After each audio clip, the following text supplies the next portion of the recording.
This is the Thoughtful Travel Podcast. I'm your host, Amanda Kendall of the notaballerina.com travel blog.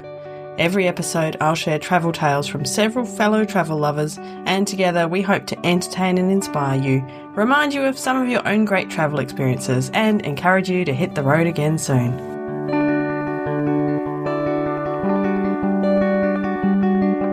Hello and welcome to episode 379 of the Thoughtful Travel Podcast. Today we're talking about overtourism and what we can do about it. Firstly, let me pay my respects to the Whadjuk people of the Noongar Nation, where I'm recording this podcast today in the middle of long, hot stretch of weather. Not a fan of our hottest days, that's for sure. But I know many of you are in much colder climes, so enjoy them while you've got them. Now, back to overtourism.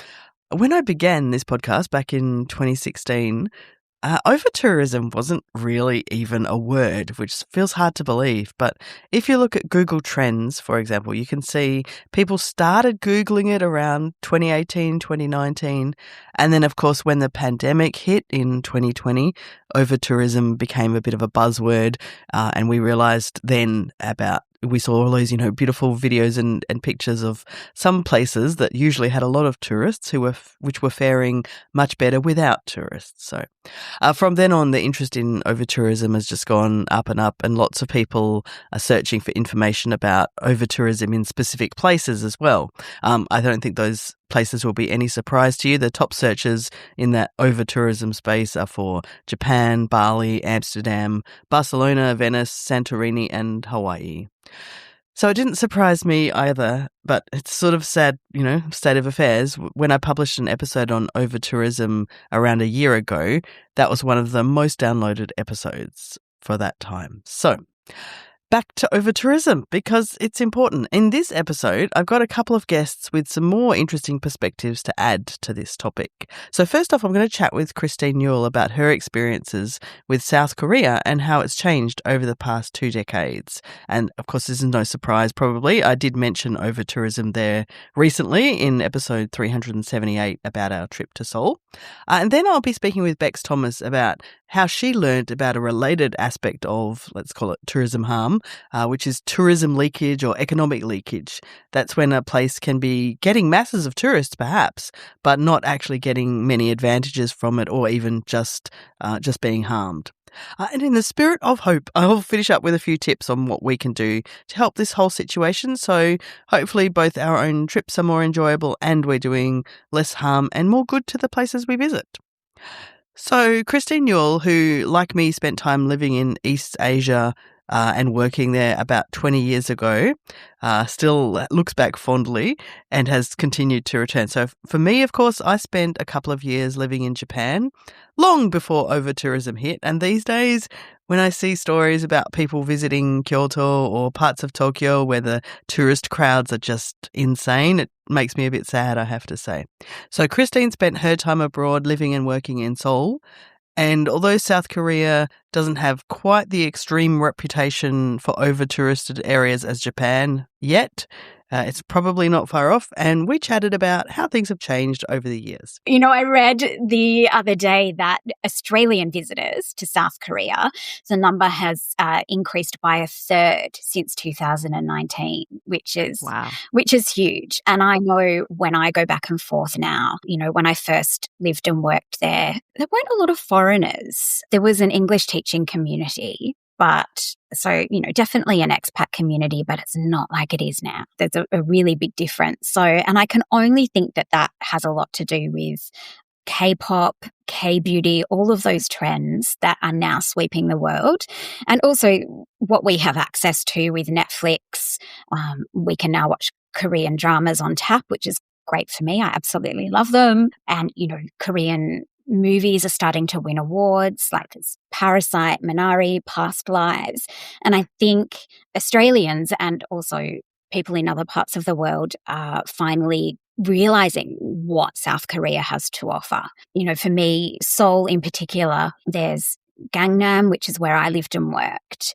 And, that's famous for the nightlife, restaurants, cafes, designer brands, shopping, skyscrapers. But then on the other side of the Han River, you've got the historic neighborhood of Insadong, where you've got the Palace District, you've got temples and shrines, traditional arts and craft. It's a real foodie haven as well. Like, the food is amazing. And I think people are just starting to realize that now. And I think there's the excitement of discovering something that's new, that feels different. Until now, Japan has been the place to go. And I mean, I know when you were there, it wasn't as popular as it is now, but I feel like... Yes, but South Korea's been in the shadow of that for sure. It has, and now it's inching its way forward. And there's so much to do there. Like, it's easy to think that, Seoul is a city of 10 million people, so it's just busy and chaotic, but... there's so much more of South Korea. There's Busan, which is down in the harbour on the water. There's, mountains, tea fields. There's just so much to explore. It's great for hiking, but then you've also got that, K-pop, K-beauty trend that I think the younger generation are really seeking out. So I think it's becoming popular with younger tourists as well. The Korean people are in my experience, very welcoming. They are very welcoming, yes. Look, even... I know Seoul really well, but I was there in July and I was staying in a different area. It was very windy, lots of alleyways, and it was just really clear that the taxi driver had no idea where he was going. And right. He was so lovely and I could tell he really wanted to help, but he just didn't know what to do. So it was kind of a case of, look, here we are. Just around the corner. Jump out. And I just, for the life of me, could not find my Airbnb. I was staying in a traditional hanok house, the old traditional Korean homes, and it's a very hilly kind of windy area. And so I was hot. It was the middle of summer. I was dehydrated. My water had run out. So I just kind of wandered into this shop and asked the shop owner. And she was so lovely. She actually just closed her shop and walked me to my Airbnb and made sure that I was safe. And, every day I popped by and said hello and we had a little chat, and now we follow each other on Instagram. Oh, lovely. Yeah. Very welcoming and very willing to share their and their food with you. Yeah. Oh, I mean, I had exactly the same experience when I went to Seoul like 20 odd years ago. We must have come in on the train or something, and where we're at a big intersection trying to find our hotel, which is like a little pokey budget hotel. Yeah. And it seemed, we didn't have smartphones, and we had like, where it's somewhere here. And then we eventually, and of course we had no Korean language skills, but we asked at a little kiosk. He wasn't really sure, but he waved over like just a passing stranger and explained to them, because it was like a young woman. Yeah. I guess he probably thought she might speak English. It's just a random stranger. She did speak some English, and he explained to her what we were trying to do. And then she took us, and it was like a 10-minute walk out of her way. But she took us until she had trouble finding it. But then we found, she helped us find it. And, there was no need for her to do that. No. It was just, I don't think that would happen here. Yeah, it's interesting, isn't it? It is. There is a very different kind of way that they receive visitors and foreigners. So, but again, I think that gets back to the fact that, in the past, South Korea hasn't been as popular for tourists. And, now they're very willing to welcome, and they want to promote their culture outside of Korea, and they want people to go away feeling like they've had a really positive experience. But that's also causing some issues now with over-tourism as well. Even though the popularity of South Korea is kind of relatively new, it is starting to really become an issue, and especially in those tourist hotspots where, like I said, where the hanok houses are, and the Palace District, and the cafes and the bakeries are so popular with the younger generation. And also, Instagram now, there's so many hotspots, Instagrammable places where people want to get photos. And I know that in the Bukchon village area, which is in the historic area of Seoul, they've actually had to put in a curfew, which is very recent. I've never heard of anything like that over there. I visited the area a few times, but I did notice last year in July, it just had moved to a whole new level. I think, part of the problem is that people don't realise that, yes, this is a tourist area, and yes, these homes are old and historic, but people still live here. Yeah. And a lot of older Koreans live there. they just felt like their front doorstep was just being taken over and trampled over by, crowds, hordes of tourists just wanting photos. So they have actually had to put a curfew in place, and, it's quite concerning to think that the residents felt so uncomfortable in their own home. Oh, that's really sad. Yeah, so it will be interesting to see how that goes. And, I hope we can find the happy medium. Yes, it's very tricky, isn't it? Because it is so sad when you get, and as you say, it's often these kind of really Insta-famous places, and people want to get the picture, and that really bothers me because I think that's not a really good reason to travel. I think there's 1,000 better reasons to go somewhere and learn about a place. I think it's easy for people when they're in that kind of Insta-famous pursuit to forget, this is somebody's home. People live here. Yes. And imagine if you were in your home and there was these hordes of people out the front taking pictures. It's awful. Yeah, and it's just the noise. And I just think the lack of realization that this is someone's home. And I think especially with the popularity of K-dramas now, there's all those locations that people want to get those snaps. And that's amazing. And, I've been in plenty of situations where, I've really wanted to get a photo of a specific place, but it's also just, about being mindful of where you are and what's going on around you. Absolutely. Not get caught up in the moment and be an unpleasant visitor. Yes, exactly. Yeah, that tourist curfew that Christine mentions is one I talked about briefly in last week's episode on Seoul. It is actually the reason I intentionally didn't go to that part of the city. I was kind of glad I could easily find that information and then choose to not be part of the problem. But of course, when places are that over-touristed, they're also not great experiences for us as visitors either. So yeah, food for thought. Now, as I mentioned, my second guest is Bex Thomas, and she learnt more about the impact we have when she was planning a trip with a friend to climb Mt Kilimanjaro. This really started as I was starting to research climbing Kilimanjaro. I was on the plane down to a sales conference in Melbourne with one of my work colleagues and very good friend, and she said, "Do you fancy climbing Kilimanjaro?" And I said, "Yeah, why not?" And so we started to investigate. And up until this point, I hadn't realised it really. I'd done leisure and tourism as a degree. So I definitely studied some areas of regenerative tourism, responsible tourism. But I don't think I intentionally had travelled as a good traveller, as a good human maybe, but certainly not as a regenerative traveller. I hadn't explored and really gone into depth around that. And she was very intentional on wanting to keep the dollar local when we travelled, climb with a local company, partner with a company whose story really resonated with us and who the people really we felt a connection with. And so it was really the first time, and I thank her massively for taking me on this journey around that whole piece around responsible tourism and spending locally. What I will say is it certainly took way more time to research. There were way more challenges around, again, language, so English, and the assumption that the individuals on the other end of the email could understand us and vice versa. Time with regards to, I don't know, you book with an Intrepid and it's instant, or you probably get an instant response, or certainly within a few hours.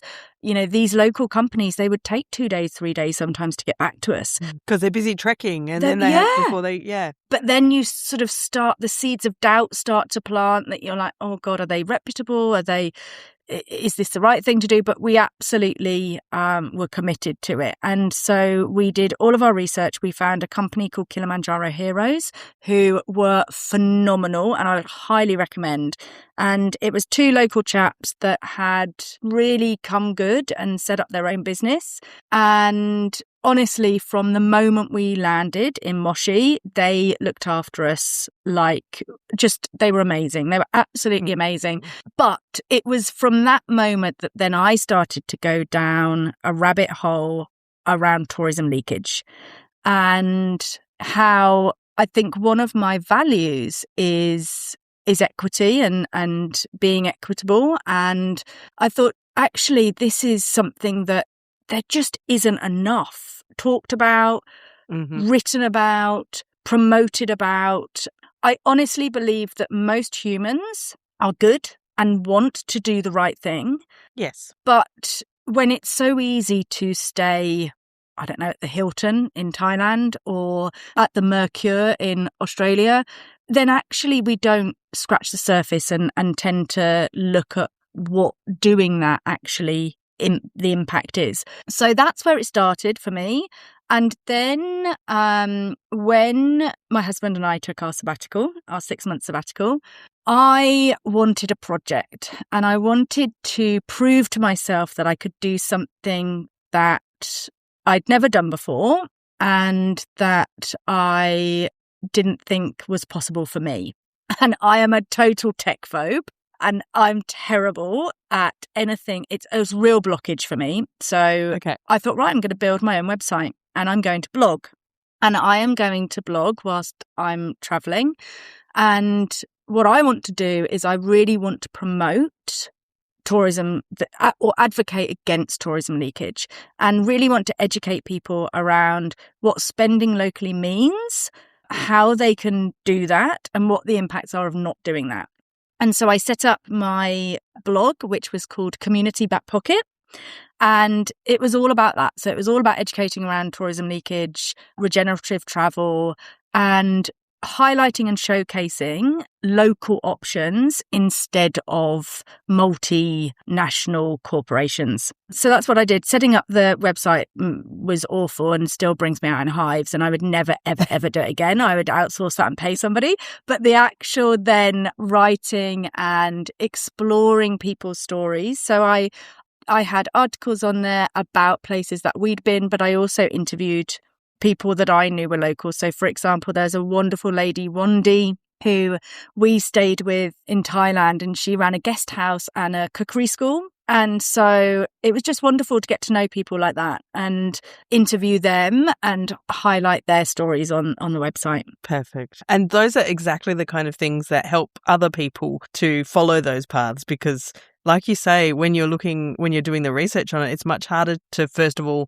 find places. And then there's the seed of doubt because, the Hilton or the Hyatt or whatever, you know what you're going to get, you'll turn up and there'll be something and you get your confirmation immediately. So it is just that level of you just need a higher trust level sometimes to, be confident to book with a more locally owned place. And so stuff like that kind of writing is so important. So people can go on and Google and find other people. Oh, yeah, they stayed there. Oh, it sounds great. It makes a huge difference. Yeah, especially I think when travel isn't, if you're just thinking about a holiday in comparison to, I suppose, traveling, if you're thinking about a holiday, these are periods of time where people really have, saved for, they want to feel amazing, the expectation is so high. So I get it. I do understand why they go for luxury, and the majority of that have the budgets to be able to promote themselves and put themselves on a booking.com or whatever,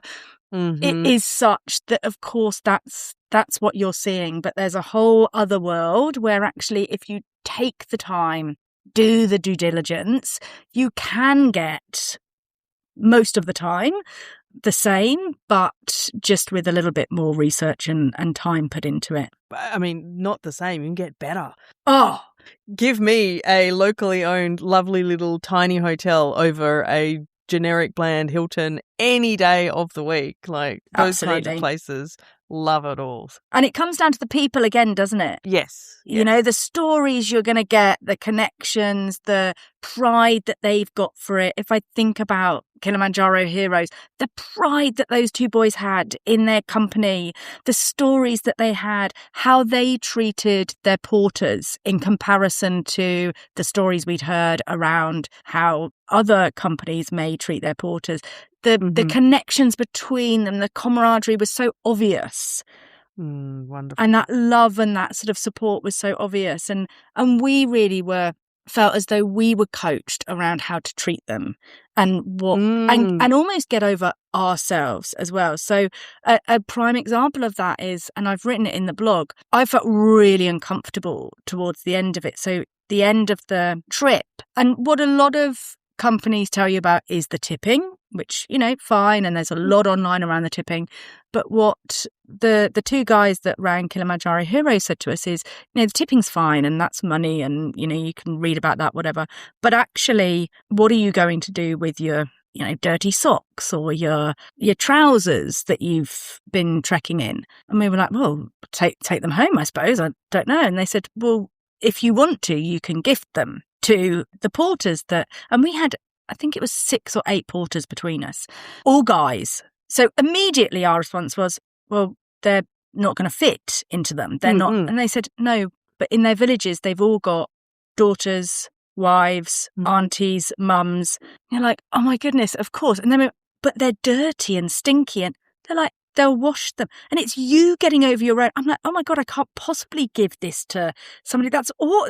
This pile of my dirty washing, essentially. Yes. But honestly, the ritual then we had around them all, and they are so fair in how they then distribute it between each other.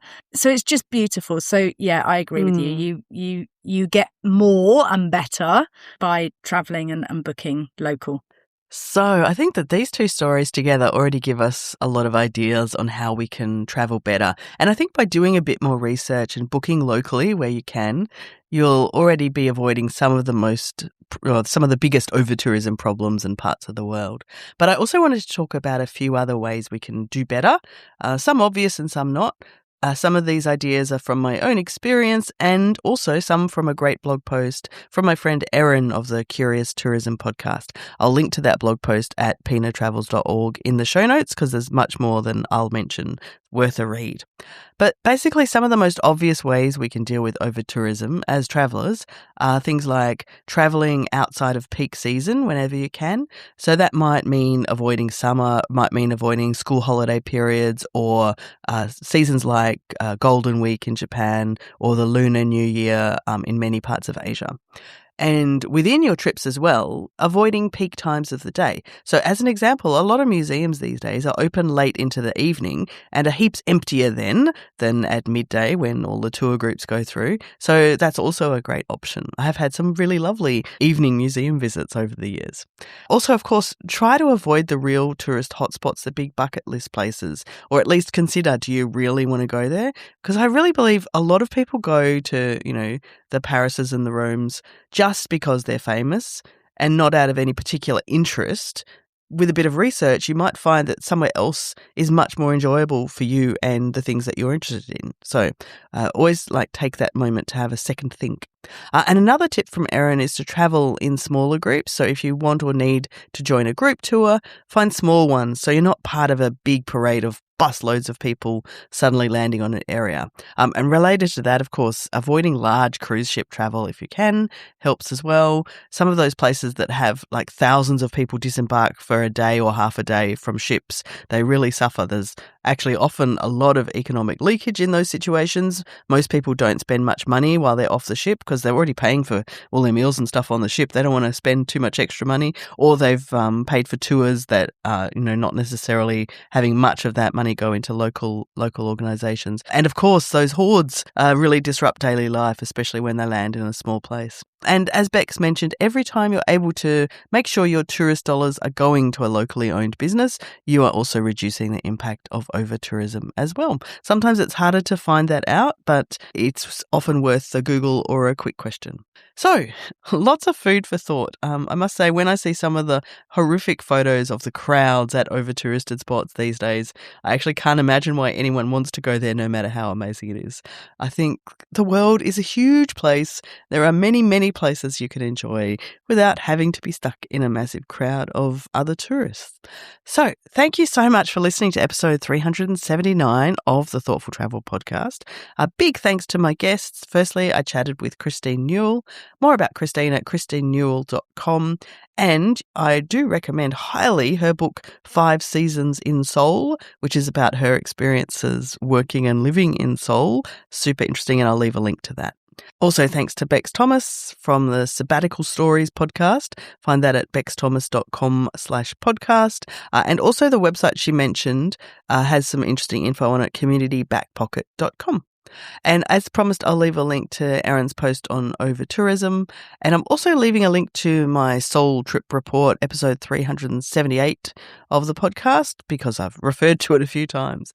Don't forget to come along and chat in the Facebook or LinkedIn groups for Thoughtful Travellers, and join us on Substack at thoughtfultravel.substack.com. All of this info and more at the show notes for this episode. You can find them at notaballerina.com/379. As always, thank you so much for listening.